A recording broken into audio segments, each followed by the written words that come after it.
Hello, it is Monday, March 12th, 2012, so it's the 12th of the 3rd of the 12th. Woo, crazy date. And it's currently 7:05 in the morning. And I know what you're thinking, George, oh my god, you edit suite a bit early, aren't you? No, I'm a bit late. I've been here for 9 hours. I know. Yeah, I'm getting a little bit loopy now.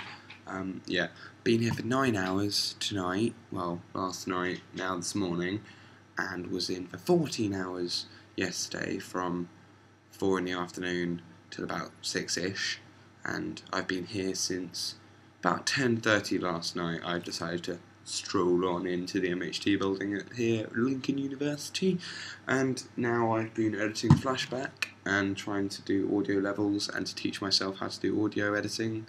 Because I don't do audio editing, I'm a filmy person, not a music-y person. I'm touching my face a lot because I'm very, very, very, very tired, and it's just kind of hit me that I have to be in university in about 2 hours, which is really nice. So I'm going to nip home in... Well, I don't think I'm even going to bother doing that. I think I might go to my first lecture at 10 o'clock and then go home. No, I'd probably come back here and continue working on this film. I'm kind of liking the way that Flashback is going right now. We're tweaking the audio levels. Liam came in about midnight because he finished work at 11:30. And he came down here at 12ish and started tweaking the audio levels. And not gonna lie, I didn't think he would know what to do because I don't know Avid, and I don't think he did either. And he was just sort of a practical sound man, hold a boom pole kind of dude. But the dude knows his sound stuff. He sat here and he did all the equalising levels and stuff on all the dialogue, so it's not all bassy in Tim's lines, because Tim, when he talks, and he's from Dunker, I can't do accents right now, far too tired, but when he talks, it's quite bassy, as is Bobo. And Mel's not very bassy, because Mel's a woman. So yeah, he tweaked all the audio levels on that, and so now it sounds a lot crisper, and he's taught me how to do it, kind of. Basically, he just taught me what to set it whenever Tim's talking, and then I set that for whenever Bobo's talking, because they have a similar level of bassiness, and then just how to lower and alter the volume, because Avid is a massive arse sandwich when it comes to editing audio. Because if it's a Premiere, you could just click audio gain, and just do plus or minus a couple of decibels, and it would work. But not in the case with Avid, which is annoying, because Avid is apparently a professional editing tool rather than a professional, I want to kill myself kind of tool. We have 4 days left, pretty much, of editing time left. We have no editing time during the day, but we do have permission to use the building after midnight, and most other people don't. So we're going to exploit that, so I'm going to be staying up till this hour every night for this week, which is lovely. I'm really looking forward to the sleep deprivation. I'm going to be a bit gross now, just to get you a sense of how this film is affecting me. Usually, in a non-vain way, I have pretty good skin condition. I use Dove, because Dove is good. None of this Clearasil bullshit. Clearasil's rubbish. It's just like rubbing acid on your face. So I use Dove, and I have pretty good skin. And, you know, pretty healthy looking hair usually. I'm quite disgusted with myself right now. This film has drained me of mind, body, soul and spirit. Soul and spirit are the same thing, but I'm just saying that for dramatic effect. So, yeah, I'm not in a good way because of this film. I'm going to be honest, it's hard.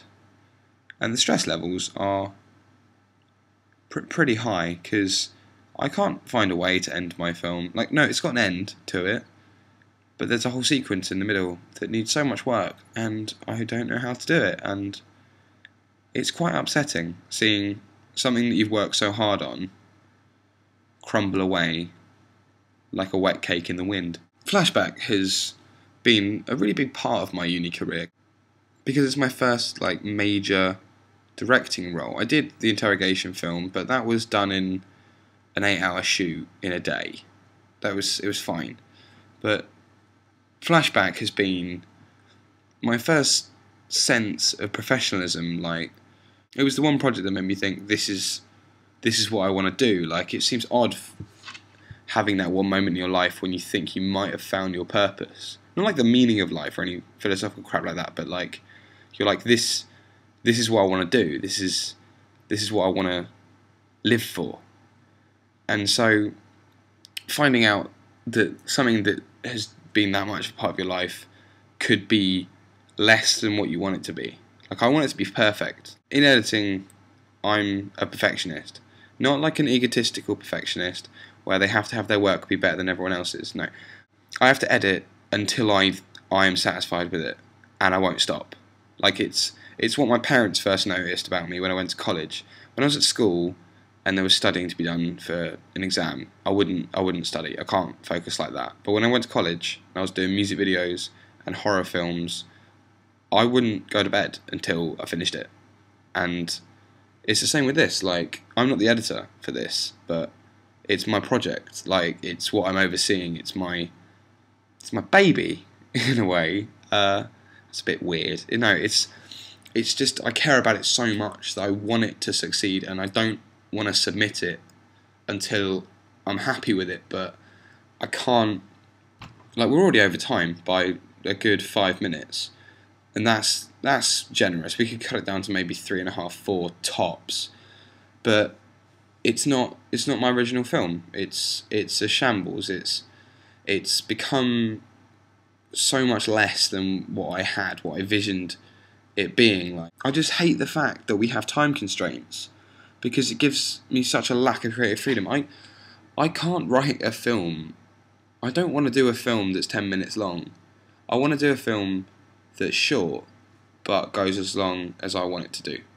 I want it to do what I want. I don't want to have to cut out anything that I've spent time writing, because I admittedly did slack off when writing Flashback. I didn't apply myself as much. Like, I am a procrastinating god. I will do anything rather than work. But once I get into it, I get into it. I get into the swing. I get my running shoes on and I go for it. Like, and that was the same with Flashback. I was trying so hard to find a plot line or something, and eventually I turned out this script, and I was genuinely proud of it. Like, I genuinely really enjoyed it, and I thought, if I can make this how it is in my head, people will love this. Like, this is something that I know is good. It's not something like, oh, I quite enjoy this. This is something I like. No, this is genuinely good, and that made me feel so good and so proud.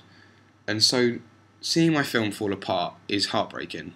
It really is. Like, this is, like, I know this video has gone a little bit off tangent. Well, not a tangent, it's the mood has changed. I started out quite happy and now it's like a bit defeatist, but I've been really happy in these last few videos, but it's a lie, really. It's a facade. I'm constantly coming here and doing this edit and stuff and procrastinating a lot, sat here on my laptop. The screen's over here, look. I know I've showed this before, but that look, that has been my life for the last few nights. And and I've been coming here and I've been doing this, and I've been just sat there watching YouTube videos, because I'll sit there and I'll look at it and there'll be a section that's wrong and I wouldn't know how to rectify it, and I'll just go on YouTube and watch YouTube videos because I'll escape from it. And that's my biggest flaw is I give up, but not properly. Like, I don't say, like, screw it, I'm throwing in the towel.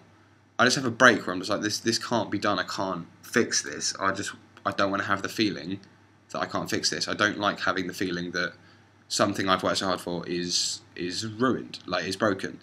So I escape from that. And another big flaw, touching my face. Don't know why I do it. Just seems to, I always get nose itches and stuff. I have a nose obsession. I pick my nose a lot. I'm only telling you that because I'm massively sleep deprived right now and I don't really care.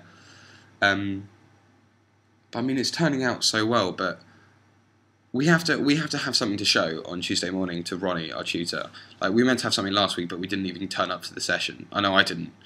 And we have to have something to show him. And I have to tell him that my film is over time, because he said to me several weeks ago, your film is 17 pages long in script, so it's going to be 17 minutes long. And I was like, no. Chatting out your ass, Ronnie, you don't know what you're on about. but still, I'll take your word for it. I'll take your advice, and I'll cut some scenes out. Cut a bit of scenes out. Did a run through with it, timing it, reading it out, and it came to like 11 minutes. And I thought, in edit, that could be cut down. That could be made easier. What I didn't think was that the actors would deliver lines differently. That I'd face setbacks I didn't know, and oh my God, stop touching your face. Ugh. And I would and they deliver lines differently, and it wouldn't be in the same way it would be in the script. Some of them are better than others. Like some lines that have been delivered here were not in the script at all, or they've been an edited version of something that's in the script, and they have been so much better because the actors. That's what I wanted from them. I wanted them to make the characters their own. I wanted them to not sound like they're reading it off paper. Like I wanted them to say lines that they would say naturally, but with the message I tried to intend coming through in their dialogue. And they did that fantastically. Mel was brilliant at doing that. Tim was fantastic. Tim is a brilliant actor, and I'm so thankful we had him in the film. Isha, not so much. She was originally going to be the lead, but glad she's not in it, because she's kind of a bit wooden. You'll see it in the final film. She's the girl in the cafe, Melissa. But yeah, Bobo, he does his best. I mean, English isn't his first language, and he tries his hardest, so I've got nothing but respect for him for trying. But then it changed. It made the edit so much longer that it's different, and it's long, and it's over time. I mean, I thought it would be like a word count in an essay. Like they say, oh, it's plus or minus 5%. So if you have a 1,500 word essay, that's like what, 1,575 or 1,425. I think is that. That I'm not going to even attempt to do that maths, but those are the figures I remember in the back of my head. But I mean, it's not like if you go one word over 1,575 words, they will take 10% off your grade. Like it's if you take the piss with it, like you go 200 or 300 words over, or 300, 400 words under, they're gonna like dick you for it. But I thought maybe we could get away with a couple of minutes, like 12 minutes over or something. 12 minutes over? No. Like 2 minutes over or something, including the credits. But it's not even that. It's generally so far over. And Ronnie will say, I told you to cut this. And I was like, yeah, well, there's nothing we can do now. Like, I want to see if he can appeal. Like, he can see just the sadness in my eyes because of this film. Like, I want him to see that I have done my damnedest. I have taken out so much that the film is almost losing meaning. Like, that's my original point, that I don't want to have to reduce the time because it would ruin the film. It would not be the film I wanted, and I won't be proud of it. And if I submit something that I'm not proud of, what's the point? I failed. Not failed academically. I could pass. I could get a first. But it's like I'm getting a first for something that isn't my best work. Like it isn't. And I know that, and that's what's annoying for me. So I'm going to continue quaffing my, I think, third now bottle of Coke, and resume doing sound edit on a film that I was once proud of. I mean, Friday's video, I might be in a completely different mood, because I might have solved all these problems that Flashback has. I don't know why I'm calling it Flashback, actually, because I have decided to call it Lucy, because there aren't that many flashbacks. Well, there are. There's a whole sequence of them near the end, but Lucy seems to fit more without giving, like, because if you call it a flashback, it gives away stuff in the film. But yeah, I'm gonna go back to it, and this film is killing me. Sorry, bit of screen capture, screen wallpaper, screen saver. This film is properly physically and mentally straining me. I never thought that I would be allowed to be stressed about something, because my life has never been an abundance of drama. There's not been that much for me to deal with. I haven't dealt with divorce in my family. I've not dealt with moving house. I haven't dealt with having to move schools. I haven't dealt with properly failing in life, like in terms of grades. I failed my GCSEs, but that got me to college, which got me here, so I'm abundantly thankful for my own stupidity. But I've always seen myself as someone that's never been one of those people that's allowed to be stressed, because nothing in my life has been significant enough that the normal person should be able to brush it off, so I shouldn't need to be stressed about it. But it's becoming obvious that this is something that is actually properly stressful. Like, this is the first project where I've faced massive setbacks and screw-ups, and I've had to shout and order people around. Like I said, after the first film shoot, I was amazed that I was in a situation where people wanted to listen to me. They wanted me to tell them what to do. Like, just because, yeah, I put myself as a director role and I wanted to do it, it was still quite surreal having people saying, okay, now what are we doing now? Not deciding it, then asking me if I wanted to do it. They were asking me to give direction, to lead. And I like that. Like, I like the idea of having authority because it's fun. I mean, who doesn't love a bit of authority? But now it's, oh man, this is the first time I've lost this train of thought. I was so proud of the way that I was speaking in this, and of actually doing a video that's not all emotion, isn't just pointless. It actually has, I want to do this, I want to get this out, but I've just lost my train of thought in this abundance of coke. Oh yeah, and I've been shouting at people, and I've been getting people to do their job, and I haven't been just be like, in situations like this, I will find someone to blame if something is my fault. But in this project, things have been other people's fault, and I've had to tell them straight, like put them straight. And it's been a bit of a reality check that that's something I need to do. I need to become more, not self-confident, but just grow a pair in situations and actually go out and get there. Like, this is similar to Jedron Black's video that he did a couple of days ago about ambition.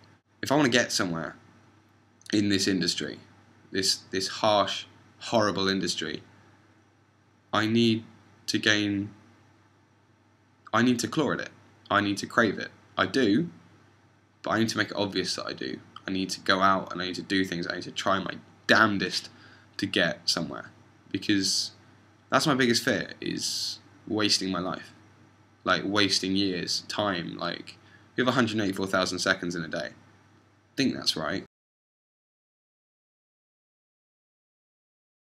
Don't quote me on it. I remember reading it in a poem or a blog or something. Yeah, we have a certain amount of time in a day, and we need to use it. And if you don't, it's a bit really. I'm going to say goodbye now, because otherwise I'm just going to find another tangent to go on. This is now nearly 20 minutes long. I don't know how long the edit's going to be. That's if I even have time to edit it. So yeah, I quite like the fact I can make this video now, because there's no one around and I can actually speak to you. So I'm not going to do this whole, I'm going to stop saying the comment, rate, subscribe thing, because it's a bit of a play of attention, and I've realised now that I'm doing YTO for me. Like, I want to see that there's been a year of my life that I can watch back. I'll probably do a similar thing, speech-wise, in my last video, which I hope I'll see you at. Yeah, I'm just going to sign off now. Yeah, I'm not going to end with the credits on the full music. I'm going to just play them without sound, because I feel that kind of takes away the message that I'm trying to give in this video, of me being serious and actually trying to get a message across. So I'm just going to do a cheesy 2-finger salute and tell you that I'm leaving. Bye.